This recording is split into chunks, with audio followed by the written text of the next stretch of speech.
It's kinda like if your grandfather enters an eating contest but forgets his dentures.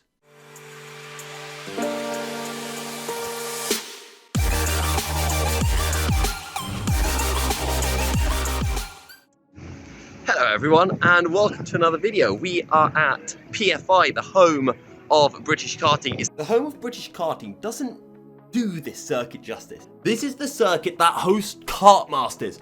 Alex Albon, George Russell, Lewis Hamilton have all won here. Lando Norris, well, he hasn't won here.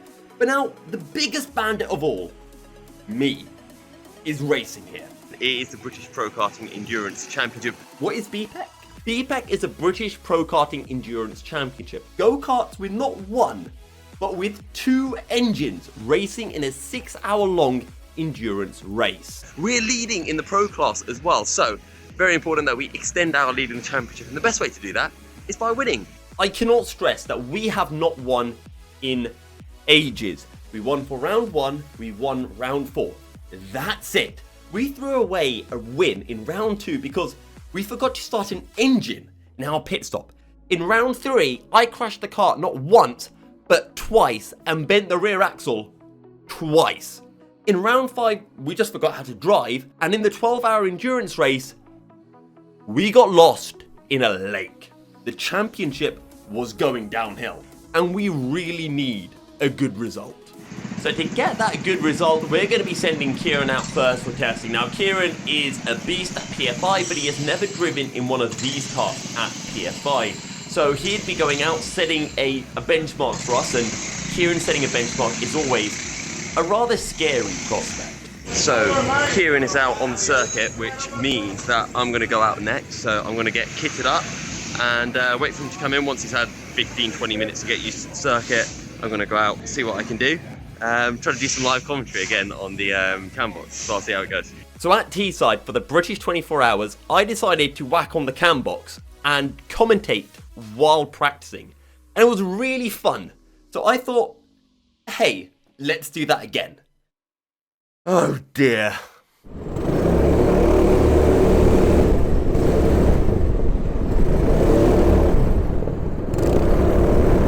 Alright, so there we go, then we're on our lap. Hopefully the audio quality is okay and better than it was at Teesside. But cars are still cold, so I still need to remember where all of the braking points were. It's really slippery around corners, I've got someone closing into me. The surface is just super slippery. This is where you want to hold it tight. Oh, yeah, maybe not take that much stuff.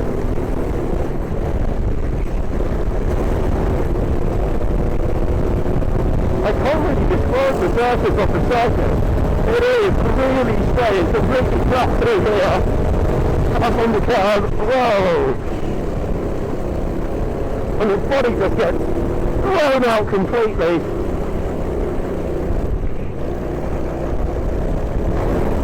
And then I'm coming in too hot, going over the bridge. Right, let's get the front end in on the power. I need to work on that a little bit. Need to do a little bit more power braking.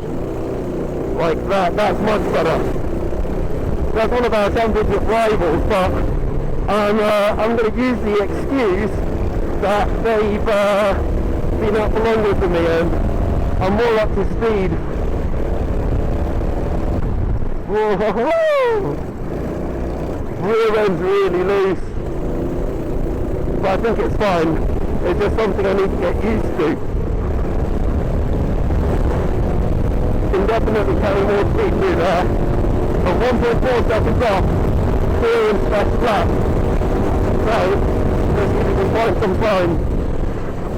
After that, I stopped doing a live commentary because I was getting, well, kind of depressed at how slowly I was going. So I just wanted to focus on putting in some laps, but eventually I started catching up to a couple of karts, which got my hopes up by a little bit. And the first one is a Clubman car. You can tell it's a Clubman because they've got a black number plate with a white number on it. So we're going to quite easily go up the inside into the hairpin. And as I mentioned, that was a bit of motivation for me to remind me that I'm not that bad. And in front of me is a yellow plate. That's one of the elite karts. It's one of the fastest class of karts. And after a few laps, I caught up to the back of this elite driver. And I was thinking, okay, maybe I'm not completely shitterino in a go-karterino. So let's run behind this elite driver for a lap and see whether we can catch him up even more, or dare I say overtake him. Completely flat through the opening chicane, don't use a curb, then use a curb through that right kink, and you just kind of send it through the left-hander. This is where I was struggling, just to keep the car all the way on the left so that you could open up that right-hander. At the time I was using all of the curb on exit. I then started changing it later and then hard on the brakes down into this hairpin, but I outbraked myself. Maybe because I had a slipstream, I was going into the corner a little bit faster than I normally would, which did affect me somewhat. So yeah, I ended up falling back from that elite driver. You can still see him up ahead, so he wasn't pulling away massively, and a few laps later this red plate overtook me, which is one of the Super Pro karts. They're from actually the same awnings as us, so I know the driver is quick. And I thought, okay, maybe I can follow this guy along for a lap. So attempt number 2 then of trying to put in a quick lap behind, well, essentially a quick drive. And you can see that I'm just coming out too wide through that left-hander, whereas the driver ahead holds it much tighter. And through the chicane, you can see on the Alfano how many red dots I have. So I'm currently 2/10 down on my teammate's best lap. In fact, the Alfano is weird, so it actually tells you that you're 2/10 faster than what you actually are. So I was 4/10 down, now I'm 2/10 down.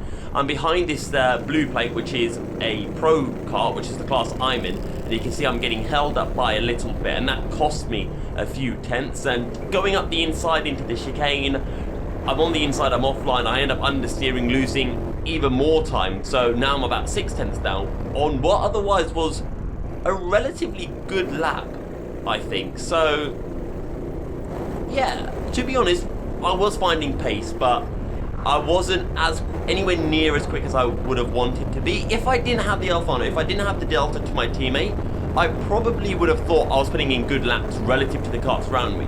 But because I had that delta, I was thinking, how has my teammate gone this much quicker, and where can I find that time? And then I thought, let's live commentate a hot lap at PFI. Right, here we go, a hot lap at PFI. We get a little bit of slipstream, and we start with a straight, completely flat descent on this thing. You use the curve, dive on the brake, and then back on the power as early as you dare. A little bit too wide on the brakes, get the front end to turn in, a little bit bouncy. And we can use all of the circuit on exit, but not the best of runs. On the brakes hard, almost locked up, but we just kept it on the circuit. A decent run as well through that. Hard on the brakes into this corner, and then on the power. I really don't like that exit curve, and it does cost us a bit of time. Now, after this point on my hot lap, I stopped commentating because I saw how far I was off my personal best, or off Kieran's best lap time as well. And I got very depresso expresso, or very depressed. I was like, right, I need to stop talking and I need to just focus on putting in hot laps. The live commentary was not going well, and I just was not in the zone at all. So not great laps. I'll try to upload the whole session as a separate video if you guys would like to see that.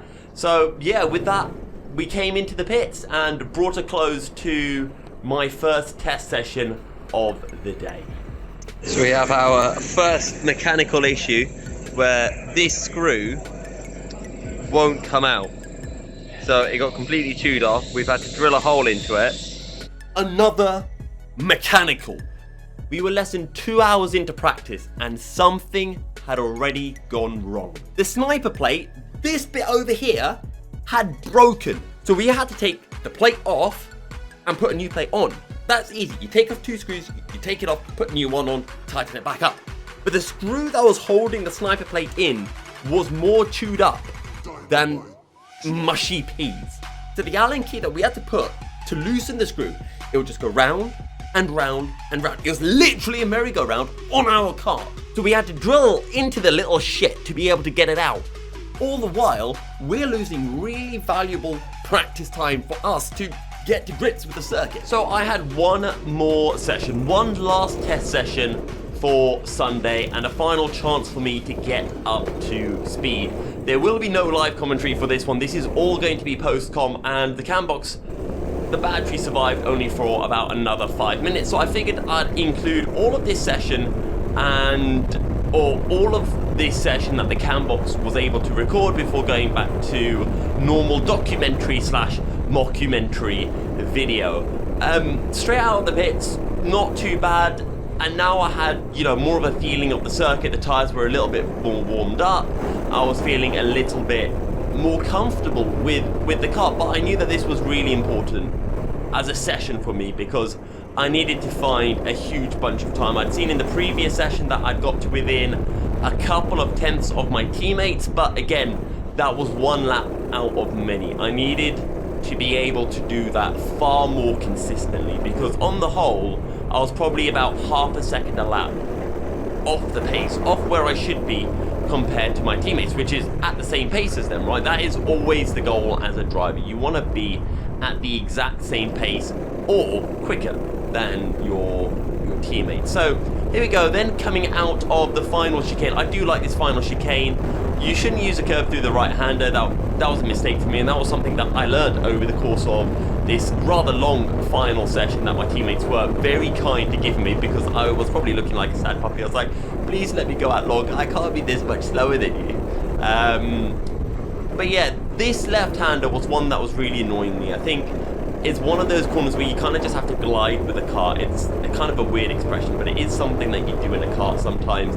You can just glide it through, and I wasn't able to find that right amount of speed, that right amount of turning, just to be able to get the car to essentially just glide into the apex. And through the hairpins, I was just really struggling to get traction out of the corner. So what I ended up actually doing was changing my driving style. So instead of being, slow and fast out, I was braking really late, pointing it towards the apex, and then just trying to power out because I wasn't getting any traction out of the corner anyway. So I just thought, just absolutely bang on the brakes as late as I can and then get a slow exit out because it's going to be slow regardless. So I started finding more time from doing that, but I really hated how I was having to drive the car. It's not how I usually drive a go-kart, and it just felt all kinds of wrong. But you can see now we're actually a lot better through this first sector than I was previously. I'm about 1/10 down.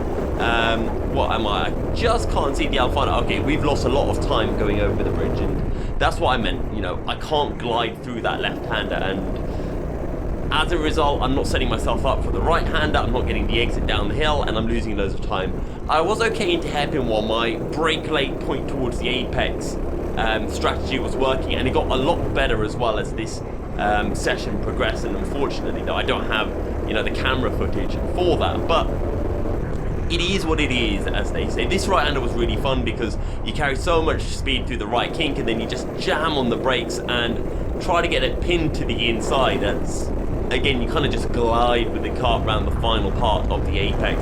I'm starting to take the final chicane a little bit better as well, and I'm starting to catch a few drivers up ahead, which was giving me a little bit of hope. And I was starting to think, okay, maybe my teammates are just ridiculously fast at this circuit, so maybe it's not a case of I'm slow.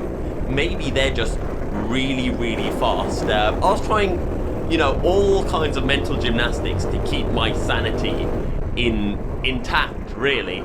And into this happen again, you can see that I'm not too far off. I am finding that time. I'm only about 3-4 tenths off, whereas before I would be about 6 tenths off by this point. And again, I gain loads of time going into that hairpin, but I lose a little bit of time coming out because I'm just focusing on coming into the corner as fast as I can. I've changed my driving style. I don't like this driving style, but it's what I'm having to do to find time, right? I've got to sacrifice my pride of this is how I like to drive, and drive the car in the fastest way possible for me to drive the car, which is this way. But unfortunately at this point, the cam box did die right as we got to the tasty overtake. So with that, back to the documentary. So testing is done. The guys very kindly let me do like a massively long stint. It was about 45 minutes, maybe more. Why did I need 40 minutes in the car? Because I couldn't drive to save my life. I was nearly 2 seconds off the pace, which is unheard of, and I was panicking. I was really, really panicking. We have a race tomorrow, and I'm driving worse than Prince Philip. And he's dead. Because I was just really struggling, so I needed a long stint, get myself up to pace. Started nearly 2 seconds off the pace. I just don't know what was going on. But by the end of it, I was right on it. So thankfully, I remembered how to drive. So by the end of practice, I was where I normally am, which is at the pace of my teammates. Everything's good to go, so now I'm going to do the 1 hour drive back home, get some sleep, come back in the morning, and yeah, we'll see how the race goes and extend that championship lead and all of that.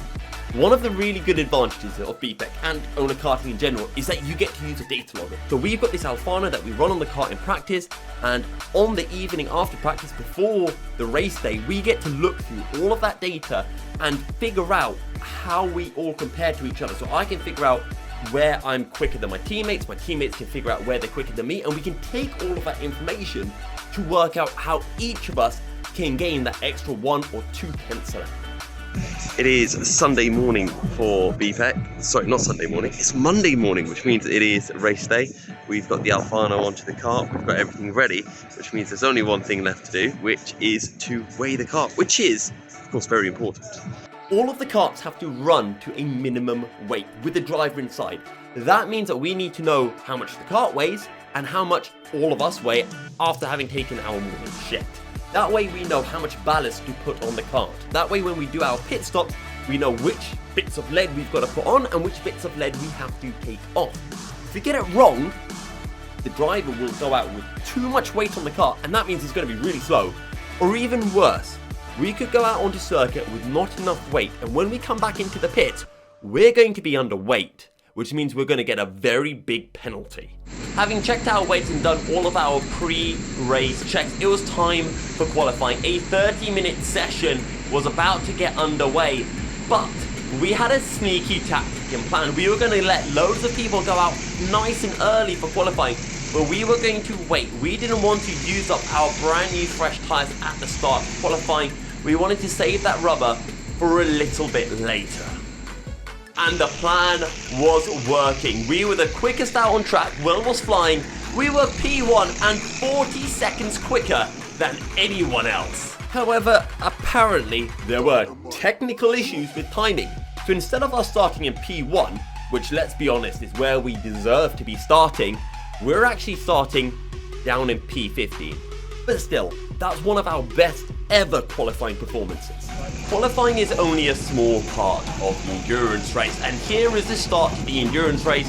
Down in P16, there was a lot of time to be gained. There was a long race. Anything could happen, so we needed to get our heads down and try to do the very best that we could. Unfortunately though, the first lap did not go according to plan, and we dropped down the order and outside of the top 20. So race is underway, we're about 10 minutes in. Started in 16th, we're down to 22nd now. But Will has just started to pick up the pace, so it's starting to close back into the big group of karts up ahead, but it's just one huge train, or 2 huge trains, so hopefully he keeps the pace going and we can get back up into the top 20. How have we lost places on the race start? We always gain places. We usually qualify bad and gain places.